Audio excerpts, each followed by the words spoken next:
कौन कौन चाहता है कृष्ण हमारा पति? अब लड़े कोई? अब कृष्ण पति हो और जो तुम्हारी बगल में बैठा मिट्टी का पति, वो उसका क्या करना है? क्या प्लान है? पांडे जी की पंड्यानी बताओ, क्या प्लान है कि जो मिट्टी का पति बैठा है इसका क्या करना है? बोले ये तो शरीर का पति है, शरीर के पति को शरीर के साथ रखेंगे, लेकिन आत्मा का पति तो मेरा कृष्ण ही है, वो मेरी आत्मा में वास करेगा।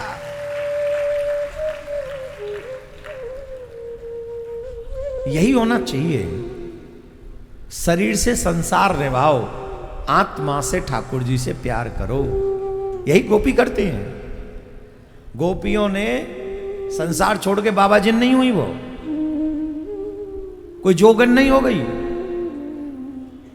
आजकल मुझे तो लगता है गोपियों से ज्यादा तो आजकल छोटी छोटी कन्याएं वृंदावन में जा जाके बस रही, बोले हम विवाह नहीं करेंगे, हम तो वहीं रहेंगे। मीरा ने भी विवाह किया था।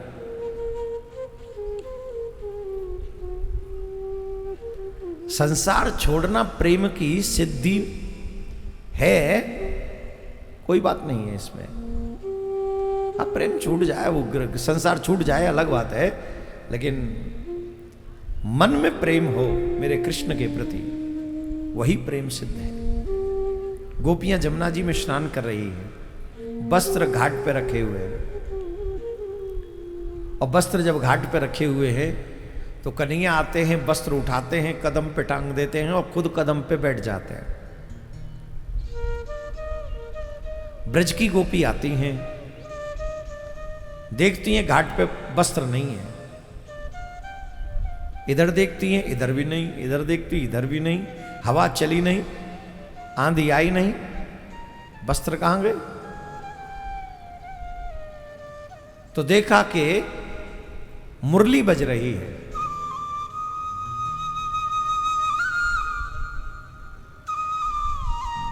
बांसुरी की धुन बज रही है। जब बांसुरी की धुन कानों में पड़ी तो समझ गई नंदलाला है। उधर मुड़ के देखा तो कदम पे पेड़ पे वो वस्त्र लटके हुए। तुरंत गोपी दौड़कर जमुना जी में प्रवेश कर गई। जमुना जी में प्रवेश कर गई और जमुना जी में बैठ के कन्हैया से प्रार्थना करने लगी, हे माधव, हे नंदलाल, हे कनुआ, हमारे वस्त्र हमें दे दो। कन्हैया बोले, मैंने कहा तुम्हारे वस्त्र छुपाए के धर रखे, पेड़ पे लटक रहे हैं, ले जाओ अपने वस्त्र ने, कौन रोक रहे हो? बोले आप इन वस्त्रन को हमें दे दो। बोले मैं क्यों दे दूं? मैं कहा तुम्हारा सेवक लग रहे हूं, सेवक हूं का तुम्हारो, जो तुम्हें दे दूं अपने आप आओ और ले लो। बोले आमे कैसे? बोले क्यों ना आओगी? बोले अंग पे हमारे पे कोई वस्त्र नहीं है। भगवान बोले जा में कौन सी बड़ी बात है, गई जब गई कहीं जबू तो वस्त्र ना आए तुम्हारे अंग पे, गई भी तो निर्वस्त्र ही। गोपी बोली जब हम जमुना जी में गई कहीं निर्वस्त्र, तब आप थोड़ी है यहां, तब तुम चलेगी। कृष्ण बोले तुम्हें कैसे पता कि हम ना आए? हमें तो ऐसी जगह बताओ जहां हम नहीं हैं।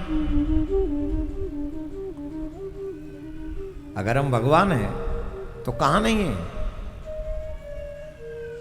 दरवाजा बंद करने पर संसार से बच सकते हो, पर कोई दरवाजा इस ब्रह्मांड में ऐसा नहीं बना जो तुम्हें परमात्मा की नजर से, दृष्टि से बचा सके।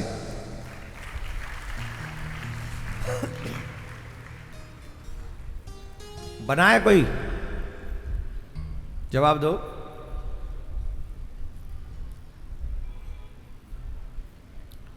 बोले ऐसी कौन सी जगह जहां हम ना है? हम तो हर जगह हैं। बोले महाराज ये बात तो समझ में आ रही है, पर हम अगर ऐसे ही आए गए तो संसार कहा कहेगा। अब यहां पर जो कृष्ण को नहीं जानते हैं वो कहते हैं पराई स्त्रियों को निर्वस्त्र जमुना से बाहर बुलाना ये धर्म है कि अधर्म है? अब ध्यानपूर्वक सुनिए। किसी भी नदी में, धार्मिक नदी में निर्वस्त्र स्नान करना धर्म है कि अधर्म है? जोर से बोलो।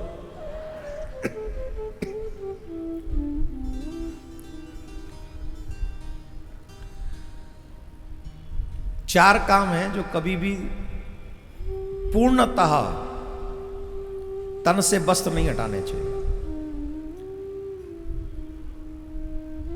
उनमें से एक काम है स्नान। कोई छोटा सा ही वस्त्र हो पर अंग पे होना चाहिए जब स्नान कर रहे हो। दूसरा है भोजन। भोजन के समय भी छोटा सा भी बच्चा हो तो उसके अंग पे एक वस्त्र रखना चाहिए। भजन, भोजन, भजन, स्नान और शयन। बच्चा भी सो रहा हो तो पूर्णतः निर्वस्त्र नहीं होना चाहिए। उसके अंग पे चाहे लंगोटी हो, छोटी सी हो, पर हो। जो निर्वस्त्र स्नान करते हैं वो वरुण देव का अपमान करते हैं।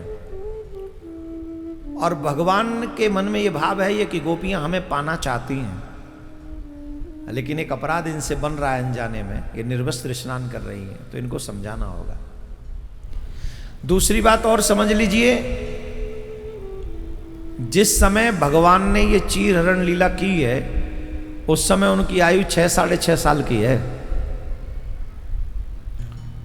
तो जितनी भी माताएं यहां बैठी हैं, बहनें बैठी हैं जो 20+ हैं, आप स्नान कर रही हो और किसी का बालक 6-7 साल का बालक आपके आगे आ जाए उसी समय अचानक से, तो संकोच होगा कोई? जवाब दीजिए। मुंडी तो हिलाओ हाँ या ना। क्यों नहीं होगा? क्योंकि उस बच्चे को स्त्री पुरुष का कोई भेद नहीं है।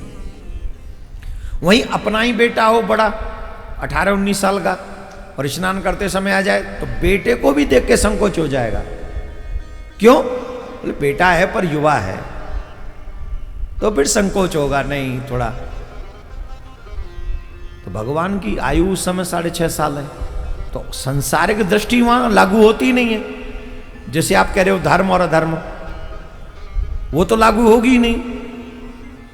अगर आप संसार की दृष्टि से देख रहे हो कि वो बालक है तो आप फेल हैं, फिर कोई फर्क नहीं पड़ता बालक तो। लेकिन अगर आप कहते हो वो भगवान है, तो भगवान की दृष्टि में तो चाहे कोई वस्त्र वाला हो चाहे कोई निर्वस्त्र हो, उन पर तो कोई फर्क पड़ता नहीं।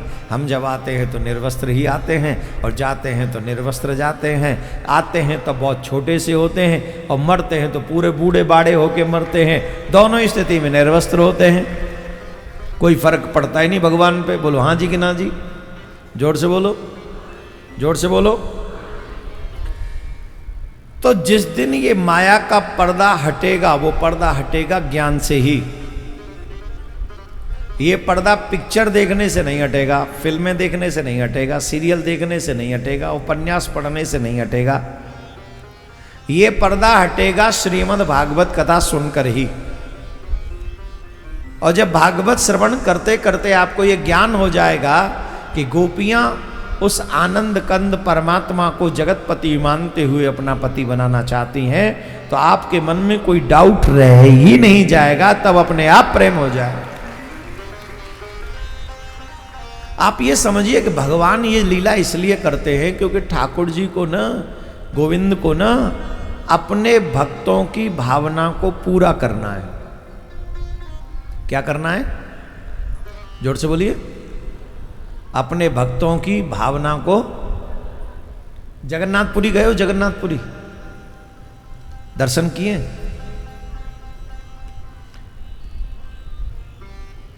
एक बहुत प्यारी कथा है जगन्नाथपुरी की। उनका नाम ही है जगतनाथ। और जगन्नाथ प्रभु खूब चकाचक भोजन पाते हैं। बड़ी बड़े व्यवस्था है वहां की भोजन की, वहां कोई व्यक्ति भूखा नहीं सो सकता। एकदम बहुत गजब की व्यवस्था है जगन्नाथ प्रभु की। एक बहुत सुंदर घटना, उसी जगन्नाथपुरी में एक भगवान दास नाम के एक भक्त रहते हैं। अभी हमें नाम याद नहीं आ रहा इसलिए भगवान दास कह दिया है, पर सच्ची घटना है जगन्नाथपुरी की। आओ आओ,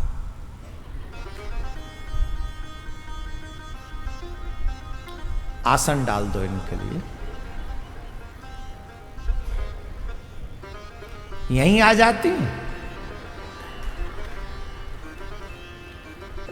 को वहां तो आप जगह मिलेगी नहीं, मैं थोड़ा हटवा दूंगा, बैठ के इधर कर लूंगा था। 4:35 हो रही हैं, बैरेंट एंट्री लिए, गजब की एंट्री है।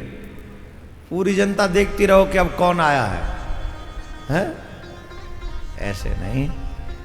देखो हम तो निवेदन ही कर सकते हैं, अगर देर से आते हो तो शांति से जहां जगह मिले वहां बैठ जाओ, और पहले आते हो तो फिर आगे बैठ जाओ, कोई टेंशन नहीं। अब देखो कितनी अच्छी कथा सुना रहे थे, ये इमरती देवी आ गई बीच में। अब हमको नाम तो मालूम नहीं, हम तो ऐसे ही कहेंगे, या तो नाम लिखवा के लाती तो हम नाम बोल देते, राधे राधे बोलना पड़ेगा। भगवान दास नाम के एक भगत जी थे जगन्नाथपुरी में, और उनकी पान की दुकान थी, उनकी पान की दुकान थी। अब उनको पता है कि जगन्नाथ प्रभु बहुत भोजन करते,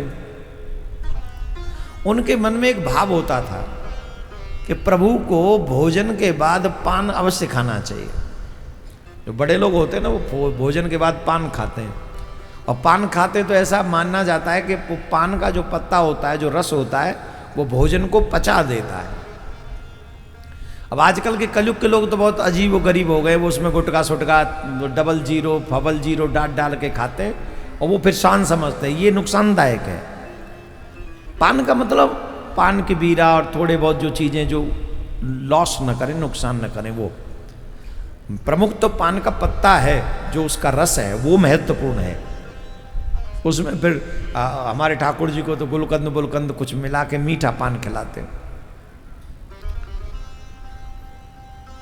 तो पान वाले भगत जी ये कहते थे भगवान दास जी कि ठाकुर जी तो भोग तो बहुत लगाते, पर ठाकुर जी कैसे पचाते होंगे? इसके बाद तो एक पान ठाकुर जी को खाना चाहिए, तो कम से कम सब पच जाएगा। ये पुजारी लोग, व्यवस्थापक लोग इस बात को समझते नहीं है, ऐसे बोलते थे, भाव रहता था। और इस भाव में सबसे लेट तक दुकान खोल के रखते थे, क्या पता किसी दिन आज्ञा हो जाए। पूरी जगन्नाथपुरी जब तक बंद नहीं हो जाती और सब घर में जाके सो नहीं जाते, तब तक वो दुकान खोल के बैठे रहते, क्या पता किसी दिन आज्ञा हो जाए और कब मेरे प्रभु को पान की आवश्यकता पड़े, तो वो कहीं ऐसा ना हो कि मैं दुकान बंद करके चला जाऊं और मैं ठाकुर जी को पान ही न मिले। ऐसा भाव भगवान दास जी का रहता था। तो एक दिन हुआ, 2 दिन हुआ, हफ्ता हुआ, महीना हुआ, साल गुजर गए, और ये भाव कॉन्टिन्यूस है, उसका हर दिन है यही भाव। हम लोगों के भाव तो 2 दिन में बदल जाते हैं। पहले दिन कथा सुनते, 7वें दिन तक पूरे भक्त बन जाते हैं, और फिर 15वें दिन 16वें दिन फिल्म दिखाते हैं, झट फिर हीरो बन जाते। अब गई भागवत बह गई गंगा जी में।